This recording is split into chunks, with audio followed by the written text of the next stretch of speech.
jolastu, kantau, ipuine kontau, eta hori baina netzako oso mundu pupitrez betetako gela batetik, eta irakurketa idazketa erakusten horretatik, eta 29 40 gelako, ume gelako, hona etortzi izan zen, guztiz, diferenti, izan zen deskubrimentu bat. Joeten ginen Bartzelonara.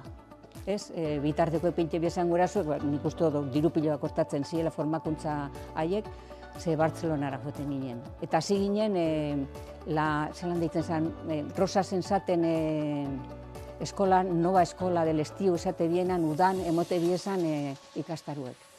Eta han hasi ginen. Batzorde bateuen, juntie deitzen jakon, junta retori edo gobernu batzordi edo batzorde retori, eta hor parte hartzen gendun, akordatzen naz. Afaldut etorten ziren gizonak, batzuk eta asko puruaz eta batzarrak ikizeten ziren, bai, gauerdira arte. Bai, gehiengue Andrasku eginen eta ikastoletan orokorrien Andraskuek izen ziren aintzindari, lehenengo maistrak, eta gero joan ginen horren hilduen Elbira, Zipristia eta horredanen atzetik, horren hildotik jarraitu gendun guk, eta hordik etorri zen renovazio pedagogiko, berrikuntza pedagogiko hori. Eta hor, nik uste dut ez gendule guk inungo mugaik hemen. Hori izan hemengo printzipio nagusi bat berrikuntza egin behar zen, eta berrikuntza horretan, Rosasen zatetik eta jasota berrizkuntza horretan, printzipio importante bazan berdintasunien estea, berdintasunien.